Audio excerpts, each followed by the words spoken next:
جب انسان گناہوں کی محفل میں ہوتا ہے تو روح کانٹوں پر ہوتی ہے، روح کانٹوں پر ہو تو نیند کیسے آئے گی؟ اسی طرح انسان عبادت میں مشغول ہو تو روح کے لیے یہ پھولوں کا بستر ہے جس پر جاتے ہی نیند آ جاتی ہے۔ بیٹا، روح کا جسم والا حساب نہیں ہوتا کہ چوٹ لگے تو درد ہو۔ بابا تھوڑی دیر کے لیے چپ ہوئے، پھر پوچھا، بے جان چیزوں سے نظر کی حفاظت کی تھی؟ بابا، میں نہیں سمجھ پایا، بے جان چیزوں سے نظر کی حفاظت کا کیا مطلب ہے؟ عمر نے سادگی سے کہا۔ بابا جی نے دیوار سے ٹیک لگائی اور عمر کی طرف دیکھتے ہوئے کہا، مجھے بھی نہیں پتا تھا، مگر ایک اللہ والے سے ملنے کا شرف حاصل ہوا۔ ان کے ساتھ سفر کر رہا تھا، وہ کار میں نظریں جھکائے بیٹھے تھے، کافی طویل سفر تھا، مگر ان کی نظریں ایک بار بھی اٹھ کر شیشوں سے پار نہیں گئی۔ سارے راستے وہ اسی طرح بیٹھے رہے۔ ایک مسجد میں کچھ علماء کرام نے انہیں فیض حاصل کرنے کے لیے بلایا تھا۔ مجھے ان کی اس بات پر حیرت ہوئی۔ جب ہم منزل پر پہنچے تو میں نے پوچھا، آپ سارے راستے نیچے کیوں دیکھتے رہے؟ بابا اس بات کو درمیان میں چھوڑ کر کہنے لگے، بیٹا، جو اللہ والے ہوتے ہیں ان کا ہر عمل نوٹ کیا کرو، کیونکہ ان کے ہر عمل کے پیچھے کوئی وجہ ضرور ہوتی ہے۔ میرے پوچھنے پر وہ بزرگ کہنے لگے، راستے میں بے شمار سائن بورڈز لگے ہوتے ہیں جن پر تصاویر ہوتی ہیں۔ آج تو بہت بری ہونے والی ہے، بابا جانی کا اصول توڑا ہے، پتہ نہیں کیا ہوگا۔ خولا نے ٹہلتے ہوئے کہا، سب تمہارا قصور ہے، تمہاری وجہ سے میں بھی پھنستا ہوں۔ کتنے سکون سے بیٹھا تھا لاہور میں، تمہاری کال آئی، میس نے کہیں کی، کیسے منتیں کر کے بلایا تھا، بڑی مشکل میں پھنس گئی ہو، ایمرجنسی ہے۔ زرار نے خولا کی نقل اتارنے کی ناکام کوشش کرتے ہوئے کہا، پہلے بھی تمہاری سہیلی کے معاملے میں پڑا تھا، لڑائی ہوئی، نتیجہ کالج سے باہر۔ جب بھی تم ساتھ ہوتی ہو میری تو قسمت پھوٹ جاتی ہے، جو کلاسز لینا ہوتی ہے وہ چھوٹ جاتی ہے اور جو نہیں لینی ہوتی وہ ہونا شروع ہو جاتی ہے۔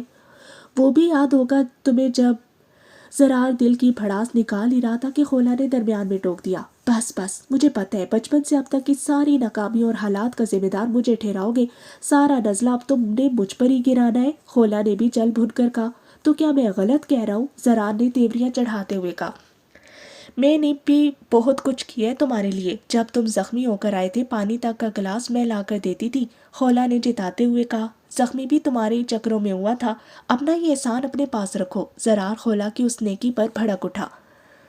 اس سے پہلے کہ ان کے درمیان مزید تکرار ہوتی، بابا جانی اندر آتے دکھائی دیے۔ وہ دونوں فوراً اٹینشن ہوئے، منہ دونوں کے ہی لٹک گئے۔ آج تم دونوں نے انتہائی گھٹیا حرکت کی ہے، یہ سکھایا تھا میں نے کہ دوسروں کی باتیں چھپ کر سنو، بابا نے آنکھ بگولا ہو کر کہا۔ دونوں کے منہ پر چپ ہی رہی۔ تمہاری یہ ہر معاملے میں ٹانگ اڑانے کی عادت کب جائے گی خولا؟ بابا نے مرہمی سے کہا، میں معافی مانگتی ہوں بابا جانی، لیکن یہ معاملہ ہم سے ہی شروع ہوا تھا اور آپ کا رد عمل دیکھا تو بہت زیادہ تجسس ہوا۔ ساتھ ہی اس بات کا یقین بھی ہے کہ قاسم کا تعلق یقیناً کسی برے کام یا برائی سے ہے۔ برائی سے لڑنا، حق پر ڈٹے رہنے کا سبق بچپن سے آپ ہی نے ہمیں دیا ہے نا؟ خولا نے انتہائی دھیمے لہجے میں کہا، میں نے یہ بھی سکھایا تھا کہ بڑوں کی ماننی ہے، صرف اپنی مطلب کی باتیں یاد رہتی ہیں۔ بابا نے سخت لہجے میں کہا، تم دونوں کو سزا ملے گی۔ بابا نے فیصلہ کن لہجے میں کہا۔ کمرے کا دروازہ کھلا اور ہانی اندر داخل ہوئی۔ وہ بابا جانی کہتے ہوئے دوڑتی ہوئی آئی، لیکن راستے میں کرسی کے پائے سے ٹکرا کر گر گئی۔ بابا جانی فوراً آگے بڑھے تو ہانی روتے ہوئے بابا کا سہارا لے کر کھڑی ہو گئی۔ دیکھ کر چلا کرو ہانی، بابا نے پچکارا۔ ہانی کو گود میں اٹھا کر کندھے سے لگا لیا۔ کندھے سے لگ کر روتی ہانی کا منہ خولا اور زرار کی طرف تھا۔ ہانی نے روتے روتے خولا کی طرف دیکھ کر زبان نکال کر منہ چڑھا دیا۔ ایک لمحے کے لیے تو خولا حیرت سے چونکی، مگر پھر فوراً خولا نے بھی ہلکی سی مسکان کے ساتھ ہانی کی طرف زبان نکال کر منہ چڑھایا۔ ہانی نے تھوڑا اور زور سے رونا شروع کر دیا۔ ہانی کو روتے روتے منہ چڑھاتے اور عجیب شکلیں بناتے دیکھ کر خولا کو ہنسی آنے لگی۔ اس نے بڑی مشکل سے ہاتھ منہ پر رکھ کر ہنسی ضبط کی۔ اس کوشش میں خولا کا چہرہ سرخ ہو گیا۔ ادھر زرار ان دونوں کی حرکتیں دیکھ کر منہ میں نہ جانے کیا کیا بڑبڑا رہا تھا۔ آئندہ خولا سے دور ہی رہے گا، لیکن خولا اور ان دونوں کو کوستا زرار دل ہی دل میں فیصلہ کر رہا تھا۔ ہانی کے چہروں کے ری ایکشن دیکھ کر بے اختیار اس کے چہرے پر بھی مسکراہٹ رنگ گئی۔ بابا جانی نے ہانی کو کرسی پر بٹھا کر خود اس کا پاؤں دیکھنے لگے اور کہنے لگے، موچ بھی نہیں آئی اور اتنی زیادہ چوٹ بھی نہیں لگی، پھر اتنا رو کیوں رہی ہو؟ وہ سارا معاملہ سمجھ گئے اور ہانی کو کان سے پکڑ لیا۔ اچھا، اب تم نے بھی شرارتیں شروع کر دی، بابا شگفتگی سے ہانی کو کہنے لگے۔ پلیز پلیز بابا جانی، بھیا اور آپی کو کچھ نہ کہیں، ہانی نے لاڈ سے کہا۔ تو تم ان کی سائڈ لینے آئی ہو؟ بابا نے مصنوعی خفگی سے کہا، بابا کیا آپ کو اچھا لگے گا چھوٹوں کے سامنے بڑوں کو ڈانٹتے ہوئے، سزا دیتے ہوئے؟ ام ہانی نے پینترا بدلتے ہوئے کہا۔ اس کی بات سن کر بابا کے ہونٹوں پر بھی اختیار مسکراہٹ آئی، لیکن بابا نے فوراً دبا لی۔ تم پر بھی خولا کا اثر ہونے لگ گیا، جاؤ تمہاری سفارش مان لی۔ بابا نے ام ہانی کے کان ہلکے سے کھینچے۔ تھینک یو بابا جانی، ام ہانی نے خوشی سے چہکتے ہوئے کہا۔ بیٹھ جاؤ، بابا جانی نے خولا اور زرار کو کہا اور خود بھی کرسی پر بیٹھ گئے۔ پوچھو کیا پوچھنا ہے، جو ضروری ہوا بتا دوں گا تاکہ تمہارا تجسس دور ہو سکے۔ بابا جانی یہ کیا چکر ہے، قاسم کس چکر میں ہے؟ خولا نے تیزی سے پوچھا۔ نو آنسر نیکسٹ، بابا نے اطمینان سے جواب دیا۔ یہ منصور کون ہے؟ زرار نے پوچھا۔ نو آنسر نیکسٹ، اس حوالے سے کچھ نہیں بتاؤں گا جو میں چھپانا چاہ رہا ہوں، بابا نے پھر اطمینان سے جواب دیا۔ اوکے پھر یہی بتا دے کہ منصور کو کیسے پتا چلا ہم باہر ہیں؟ خولا نے پوچھا۔ وہ بہت ذہین ہوشیار بھی ہے، جب تم سے کوئی ایک دروازے کے آگے آیا تو بے شک دروازہ بند تھا، مگر کمرے میں روشنی کم تھی اور باہر رہداری میں زیادہ، اس لیے اس کا سایہ دروازے پر پڑا تھا۔ دروازے کے نیچے در سے اس نے سائے کی لہر دیکھ لی تھی۔ وہ سمجھ گیا خولا یا زرار ہے، اسے اندازہ تھا اگر خولا یہاں آئے پھر زرار بھی ضرور یہی کہیں ہوگا۔ دوسری واحد جگہ جہاں باتیں سنی جا سکتی تھی وہ کھڑکی تھی، اس لیے اس کے دماغ نے 100% درست کام کیا۔ بابا نے تفصیل بتائی تو وہ دونوں حیران رہ گئے۔ پھر بابا خولا سے مسکراتے ہوئے کہنے لگے، ایک تم بھی ذہین نہیں، تم سے زیادہ ذہین بھی موجود ہے، وہ ہمیں کیسے جانتا ہے؟ خولا نے حیرانگی سے پوچھا۔ نو آنسر، بابا نے لاپرواہی سے کہا اور اٹھ کر باہر چلے گئے۔ خولا کو چڑ سی ہونے لگی۔ بابا کیوں نہیں بتاتے؟ زرار نے حیرانی سے پوچھا۔ کیونکہ وہ نہیں چاہتے کہ ہم ان جھمیلوں میں پڑیں اور ہماری پڑھائی ادھوری رہ جائے، خولا نے تنک کر کہا۔ کاش ہمیں پتہ چل سکتا، زرار نے حسرت زدہ لہجے میں کہا۔ پتہ لگ سکتا ہے اگر تم ساتھ دو، خولا نے مسکرا کر کہا۔ وہ کیسے؟ زرار نے حیران ہو کر پوچھا۔ میں ایک بندے کو جانتی ہوں، مجھے یقین ہے وہ کچھ نہ کچھ جانتا ہوگا یا جاننے کی راہ دکھا دے گا، خولا نے بڑے یقین سے کہا۔ پھر پتہ کرو، یہ کہہ کر زرار باہر نکل گیا۔ خولا دل ہی دل میں پلان بنانے لگی اور تصور میں منصور کو مخاطب کر کے کہنے لگی، دیکھتی ہوں تم میں کتنی ذہانت ہے، یہ معاملہ بھی اور جو کچھ بابا کا مقصد ہے وہ تم سے پہلے پورا کروں گی۔ دو ذہین دماغوں کا ٹکراؤ جانے کیا گل کھلانے والا تھا۔ حیدر بغور ماسٹر کی طرف دیکھ رہا تھا۔ عرب میں رواج تھا کہ جب بھی بچہ پیدا ہوتا تو اسے دائی کے حوالے کر کے شہر سے دور دیہات وغیرہ میں بھیج دیتے، جہاں وہ اپنے بچپن کے ابتدائی سال گزار کر واپس آ جاتا تھا۔ ایسا اس لیے کیا جاتا تھا، ایک تو بچہ صحت افزائی مقام پر رہے، اور دوسرا اس لیے تاکہ بچہ بچپن سے ہی سختی اور مشکلات کا عادی ہو جائے، تیسرا اس لیے تاکہ وہ خالص لب و لہجہ سیکھ سکے۔ اس کے علاوہ وہاں لڑائیاں جھگڑے معمول کی بات تھی، جس کی وجہ سے بچپن ہی سے بچوں کو لڑائیوں کے داؤ پیچ، تیر اندازی، تلوار بازی وغیرہ کی طرف عموماً شوق اور رغبت رہتی تھی۔ اس طرف خصوصی توجہ بھی دی جاتی۔ یہ وہ وجوہات ہیں جن کی بنا پر ایک ایسی شخصیت سامنے آتی تھی جو بہادر، جنگجو اور سختیوں کی عادی ہوتی۔ ایمان نے ان سب خصوصیات کی طاقت کئی گنا زیادہ طاقتور بنا دیا۔ ایمان خود ایک ایسی چیز تھی جس نے ان کی شخصیت کو مضبوط سے مضبوط تر بنا دیا، جس کی بنیاد پر صحابہ نے وہ کامیابیاں سمیٹی کہ دنیا حیران رہ گئی۔ ماسٹر یہاں پہنچ کر چپ ہو گئے اور پھر بولے، آج ہم آسانیاں ڈھونڈتے ہیں، ہم چاہتے ہیں کہ ہماری اولاد کو گرم ہوا تک نہ لگے، حالانکہ بچوں کو سختیوں کا عادی بنانا چاہیے۔ دوڑ، ورزش، لڑنے کا فن سیکھنا، ان چیزوں کا تو خواب و خیال بھی نہیں رہا اب، لیکن مجھے پتہ ہے عنقریب وہ دور آنے والا ہے جب یہ سب کرنا مجبوری بن جائے گا۔ ماسٹر وہ کیسے؟ آپ کہہ رہے ہیں کیا تلواروں والا دور واپس آئے گا؟ حیدر نے حیرت سے پوچھا۔ یہ تو مجھے نہیں پتا، لیکن یہ کنفرم ہے، ایک نیا دور آنے والا ہے جس میں بہت کچھ بدل جائے گا، ماسٹر نے بڑے وثوق سے کہا۔ ماسٹر اس بارے میں کچھ بتائیں، حیدر نے تجسس سے پوچھا۔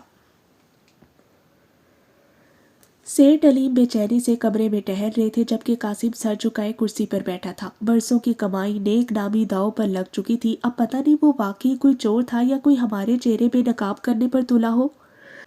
علیم نے بڑبڑاتے ہوئے کہا۔ قاسم کا جھکا سر مزید جھک گیا، وہ اس معاملے میں خود کو قصوروار سمجھ رہا تھا۔ کیا بات ہے، میں کل سے تم دونوں کو بہت پریشان دیکھ رہی ہوں، قاسم کی ماں نیلم نے کمرے میں داخل ہوتے ہوئے کہا۔ کچھ نہیں، کچھ کاروباری مسائل ہیں جو تمہاری سمجھ سے باہر ہیں، علیم صاحب نے جھوٹ بولتے ہوئے کہا۔ ایسے بھی کون سے مسائل ہیں کہ تم دونوں کی نیندیں ہی اڑ گئی، نیلم نے جرا کرتے ہوئے کہا۔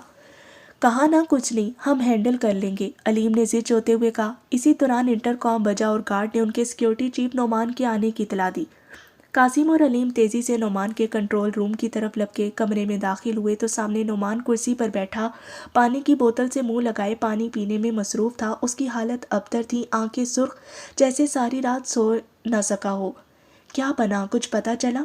علیم نے بےتابی سے پاس آ کر پوچھا۔ نعمان نے نفی میں سر ہلاتے ہوئے کہا، میں نے موقع واردات کا جائزہ لیا ہے، تحقیق بھی کی ہے، مگر وہاں کوئی سی سی ٹی وی کیمرہ نہیں آس پاس، اور اس سے کچھ آگے 2 کیمروں میں ایک سیاہ پوش جاتا نظر آیا ہے بس۔ بائک کا ماڈل، کوئی پہچان، بائک کا نمبر کچھ تو ملا ہوگا؟ علیم نے دانت بھینجتے ہوئے کہا۔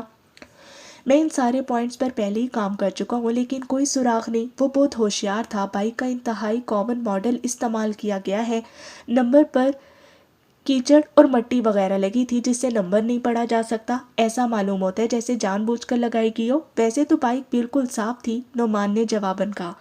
قاسم اور علیم دونوں کے چہرے افسردہ ہو گئے۔ پلان بنانے والا انتہائی ذہین ہے، اس نے کوئی بھی پہلو ایسا نہیں چھوڑا جہاں سے اس کا کوئی سراغ مل سکے۔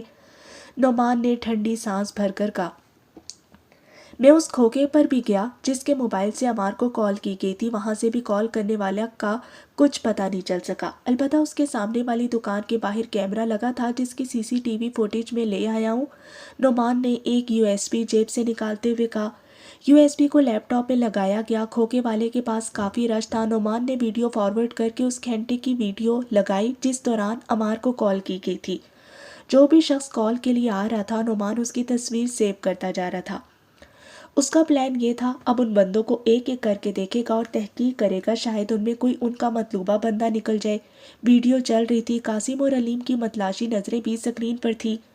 ایک عبایا پہنے نقاب پوش عورت کھوکے پر آئی، کھوکے والے نے اس کی بات سن کر موبائل اسے پکڑا دیا۔ لڑکی کافی دیر موبائل پر نہ جانے کیا کرتی رہی، پھر جا کر اس نے کال کر کے فون کان سے لگایا تھا۔ کال کر کے اس نے فون واپس کیا، پیسے ادا کیے، جیسے ہی واپس جانے کے لیے مڑی تبھی کیمرے کی طرف اس کا چہرہ ہوا تو نعمان نے تصویر سیو کرنے کے لیے ویڈیو سٹاپ کی۔ قاسم بھی اختیار اپنی جگہ سے اچھلا۔ ایک منٹ، وہ چلایا اور سکرین کے قریب آ کر اس کا جائزہ لینے لگا۔ تھوڑا زوم کیا اور اچانک چلا اٹھا، یہ تو خولا ہے، میری کلاس فیلو، وہ اسی سٹائل سے نقاب کرتی ہے کیا؟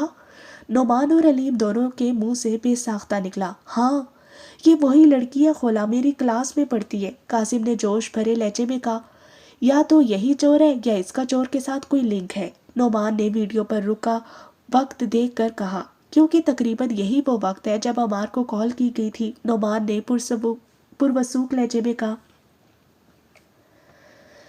آج سنڈے تھا اس لیے خولا گھر پر تھی۔ ناشتے کے بعد ہانی دوڑتی ہوئی خولا کے پاس آئی اور کہنے لگی، آپ ہی کوئی ایسا کام بتاؤ جو میں بھائی کو کہوں اور وہ نہ کر سکے، لیکن میں وہ کام کر لوں۔ بھائی مجھ سے عجیب عجیب سوال پوچھتا ہے، آج میں پوچھوں گی۔ خولا نے تھوڑی دیر سوچا، پھر مسکراتے ہوئے ہانی کے کان میں کچھ کہنے لگی جسے سن کر ہانی کھلکھلا کر ہنسنے لگی اور دوڑتی ہوئی ڈرائنگ روم میں چلی گئی۔ خولا بھی اس کے پیچھے پیچھے چلی آئی۔ سبھی وہاں بیٹھے تھے، بابا جانی تو رات ہی کو کہیں چلے گئے تھے۔ ہانی کاپی اور بال پوائنٹ لے کر بیٹھ گئی اور تھوڑی دیر بعد خود سے 2 سال بڑے بھائی عبید سے کہنے لگی، ایک کام ہے جو تم نہیں کر سکتے مگر میں کر سکتی ہوں۔ عبید ہنستے ہوئے کہنے لگا، ایسا کوئی کام ہی نہیں جو میں نہ کر سکوں اور تم کر لو۔ ہانی نے خفگی سے کہا، اگر ایسا ہے تو پکڑو یہ بال پوائنٹ، بتاؤ یہ کس کلر میں لکھتی ہے؟ عبید نے لکھ کر دیکھا اور کہا، یہ بلو ہے۔ اب اسے ریڈ لکھ کر دکھاؤ۔ ہانی نے چیلنج کرتے ہوئے کہا، بال پوائنٹ بلو ہے تو اسے ریڈ کیسے لکھا جا سکتا ہے؟ عبید تھوڑا حیران ہوا۔ آپ ہی خولا اور زرار مسکراتے ہوئے ان دونوں کو دیکھ رہے تھے۔ کوئی جادو کر لو، کچھ بھی کر لو، لیکن ریڈ لکھ کر دکھاؤ۔ عبید کافی دیر لکیریں بناتا رہا مگر وہ بلو تھی، بلو ہی رہی۔ نہیں لکھا جا سکتا، عبید نے ہار مانتے ہوئے کہا۔ ہانی ہنسنے لگی اور بال پوائنٹ اس کے ہاتھ سے لے کر بولی، اتنا بھی نہیں کر سکتے۔ ہانی نے کاپی پکڑی اور اس کے اوپر لکھنے لگی، آر پھر ای پھر ڈی۔ دیکھ لو، میں نے اس بلو بال پوائنٹ سے ریڈ لکھ دیا، تم ہار گئے۔ عبید خسیانی سی ہنسی ہنسنے لگا اور کہنے لگا، لو یہ کیا بات ہوئی؟ اس کے ساتھ ہی دونوں میں بحث ہونے لگی۔ آپ بھی تو بھائی جان کے بغیر بور ہو رہی ہیں؟ خولا نے آپ ہی کو بار بار منتظر نظروں سے بیرونی دروازے کی طرف دیکھنے کو نوٹ کرتے ہوئے کہا، وہ بس پہنچنے ہی والے ہیں۔ آپ ہی نے مسکراتے ہوئے کہا ہی تھا کہ بیل بجنے لگی، آ گئے۔ آپ ہی باہر چلی گئی اور تھوڑی دیر بعد اپنے شوہر کے ساتھ اندر آئی۔ خولا نے پاس بڑی چادر اٹھائی اور خود کو اچھی طرح اس میں لپیٹ لیا۔ بھائی راشد سے وہ بس چہرے کا پردہ نہیں کرتی تھی، باقی پورا خیال رکھتی۔ ہانی اور عبید اپنے پاپا کی ٹانگوں سے لپٹ گئے۔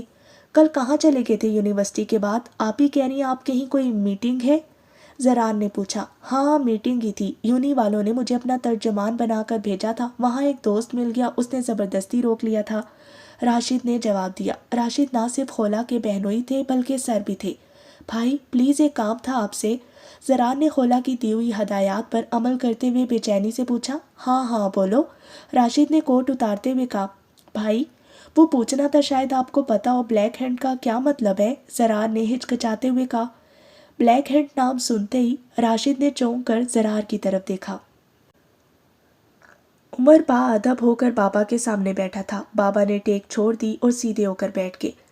بابا دھیمے مگر پر اثر لہجے میں کہنے لگے، حلاوت ایک بہت بڑی نعمت ہے، مجھے نہیں پتا کہ میں تمہیں ٹھیک سے سمجھا پاؤں یا نہیں، مگر اپنی پوری کوشش کروں گا۔ بابا لمحے بھر کے توقف کے لیے چپ ہوئے، پھر کہنے لگے، جب ایک لڑکے اور لڑکی میں نئی نئی محبت ہوتی ہے تو شروع میں کیا ہوتا ہے؟ محبوب کا نام لبوں پر تنہائی میں بھی لو تو نام لینے میں بھی مزہ آتا ہے۔ ہر وقت انسان محبوب کی سوچوں میں رہتا ہے، کوشش کرتا ہے جتنا ہو سکے اس سے رابطہ رہے۔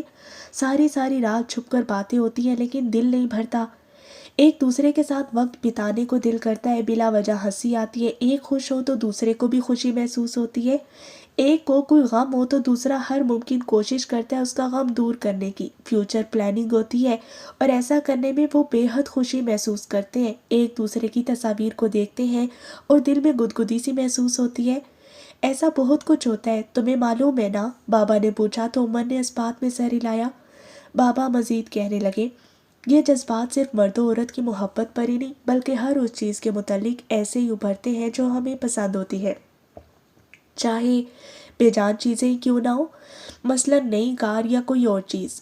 عمر نے تصدیق کرتے ہوئے کہا، جی بابا ایسا ہی ہے بیٹا، جب ایمان کی حلاوت نصیب ہوتی ہے نا تب اسی طرح کے خالی جذبات اللہ کے لیے ابھرنا شروع ہو جاتے ہیں۔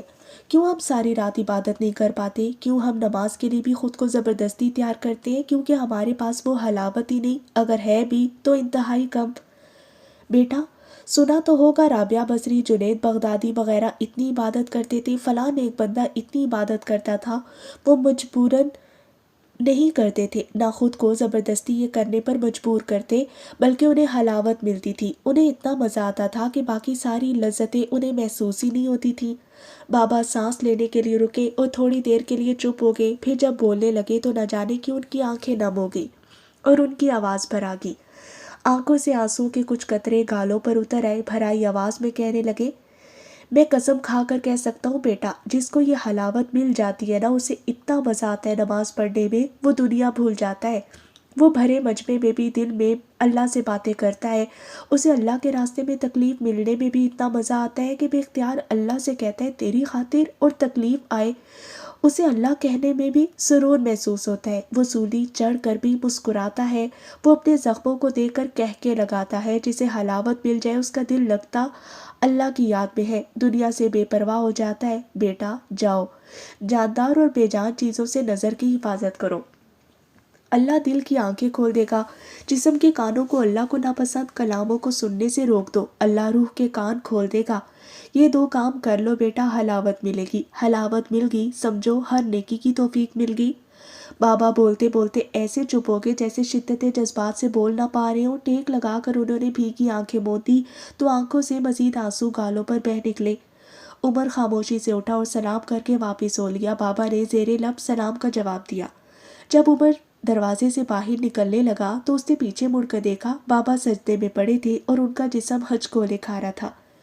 اس منظر نے ایسا دل پر اثر کیا، بے اختیار عمر کی آنکھوں میں بھی نمی آ گئی۔ مسجد کے صحن میں کھڑے ہو کر اس نے آسمان کی طرف دیکھا، گھٹنوں کے بل بیٹھ کر دونوں ہاتھوں سے جھولی اٹھا کر دل ہی دل میں کہنے لگا، یا اللہ میں نے آج تک کسی کے سامنے جھولی نہیں پھیلائی، تو جانتا ہے، یا اللہ آج پہلی بار تیرے سامنے جھولی پھیلا رہا ہوں، میں منگتا ہوں، فقیر ہوں، تجھے تیری رحمت کا واسطہ دیتا ہوں، مجھے ایمان کی حلاوت نصیب فرما، مجھے ایمان کی حلاوت نصیب فرما۔ بے اختیار اس کی آنکھوں سے دو آنسوں کے قطرے اس کی خالی جھولی میں جا گرے، خالی جھولی اللہ سے محو گفتگو ہو کر آنسو گر جائیں، وہ جھولی پھر خالی تو نہیں رہتی نا؟ یہ آنسو خالی جھولی ایسی وسعت دیتے ہیں جس میں ایک دنیا سما سکتی ہے اور سما بھی جاتی ہے، اس دنیا سے الگ ایک نئی دنیا۔ ادھر ایک نوجوان عشق حقیقی کی طلب میں تڑپ رہا تھا، ادھر عشق مجازی کی ابتدا ہو چکی تھی۔ عائزہ کبیر کوئی عام لڑکی نہیں تھی، لڑکی بہت خوبصورت نہ بھی ہو لیکن امیر ہو تو یہ امیری بھی عام سی لڑکی کو بڑا دلکش بنا دیتی ہے، مگر جب خوبصورتی بھی ہو امیری بھی، یہ تو دو عادشاہ والی صورتحال ہو جاتی ہے۔ یہی صورتحال عائزہ کی بھی تھی۔ شہر کے مشہور رئیس خاندان کی اکلوتی بیٹی اور اوپر سے حسین بھی، دونوں پہلوؤں نے اس کی شخصیت کے پہلو کو وہ چار چاند لگائے جسے پانے کو نہ جانے یونیورسٹی کے کتنے دیوانے خواب دیکھتے تھے۔ حسن ہو تو کبھی کبھی غرور آ ہی جاتا ہے، مگر حسن بھی ہو دولت بھی، پھر تو اکثر غرور احاطہ کر لیتا ہے۔ وہ بھی مغرور تھی، مگر پچھلے کچھ دنوں سے وہ بے چین تھی۔ وہ خود کو منفرد سمجھتی تھی، مگر جس نے اس کو بے چین کر دیا تھا وہ بھی اتنا ہی منفرد تھا۔ اگر دونوں میں حسن اور دولت کی بنیاد پر موازنہ کیا جاتا تو ایک زمین تھی تو دوسرا آسمان، دونوں کے درمیان کوئی جوڑ نہیں تھا۔ مگر عمر کا سادہ سا چہرہ اس کے خیالوں میں ایسے چپکے سے آتا کہ وہ خود بھی چونک جاتی۔ کیا مصیبت ہے، وہ کلاس میں بیٹھے بیٹھے بڑبڑائی، کیا ہے اس میں، کیوں اس کا چہرہ آ جاتا ہے خیالوں میں؟ اسے خود پر غصہ آ رہا تھا، مگر جتنا وہ اسے نظر انداز کرنا چاہ رہی تھی اتنی ہی شدت سے اس کا خیال آ جاتا تھا۔ ایسا کیوں ہوتا ہے جس کو سوچنا نہ چاہتے ہو وہی سوچ ہر سوچ بن جاتی ہے؟ آخر بے بسی سے اس نے اپنا سر ڈیسک پر ٹکا دیا۔